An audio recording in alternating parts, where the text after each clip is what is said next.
So I wish I could tell you about all the weapons, but we're gonna have to wait a little bit. But the ones I'm allowed to talk about. So we have guns, and we have low projectile and big projectile guns. We also have bladed weapons, and we have blunt weapons. Each one will react, the creatures will react differently to that. So for instance, if I shoot with a high caliber weapon, I can blow his arm off, or I can explode his head. Something like a shotgun, it's gonna rip the Zed apart, probably blow his shoulders off, blow him in half, maybe revealing his intestines or something like that. If I use a blunt weapon, it's gonna feel like you've smashed in his skull. If I use a katana, I can cut him in half vertically. I can cut his head off. If you're sliced in half one way, you can come back around with another slash and cut them the other way.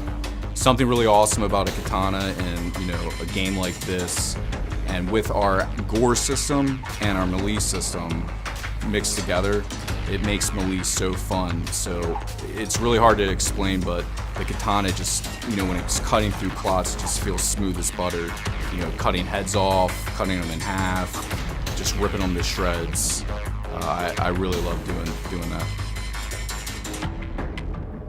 I sound like a sick, demented freak.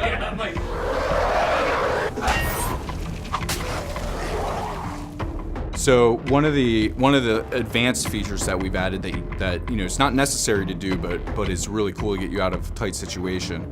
For instance, with the katana, you can actually unsheath your katana, pull it out, and cut the guy's head off as you're equipping the weapon. So say you're using your pistol, you run out of ammo, creature's running up on you, grab it, whoosh, just cut his head off. It's great. Good, clean fun.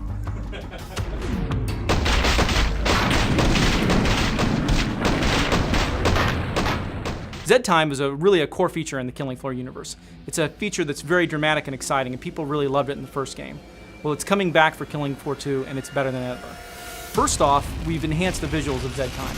So anytime you go into Zed time, we desaturate the world of everything except for red. Well, what's red in Killing Floor 2? Blood, gore, the meat system. So all your red and brains and gore and all those pieces. Yeah, that's what you want in Zed time is the gore. So let's enhance that element of it.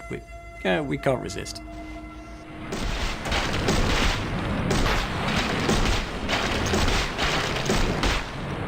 Blood and gore are one of the cornerstones of Killing Floor, and this time we wanted to take it up a notch and have as much blood and gore in the game as possible. So the blood never disappears.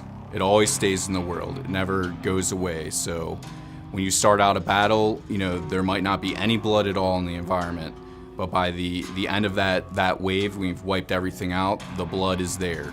You're battling hordes of creatures in a certain room, and you go away to the trader, and you come back, and all that blood and gore is still there. So everything you do to a Zed and damage it, where the blood sprays, it stays there permanently.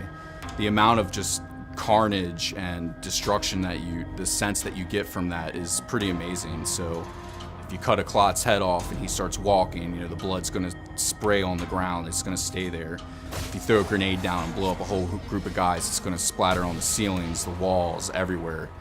So the technique basically works as, you start off with the entire level cloaked with what we call splatter map textures, and at runtime we detect which texels of the splatter map have been hit by blood and poke a color into it.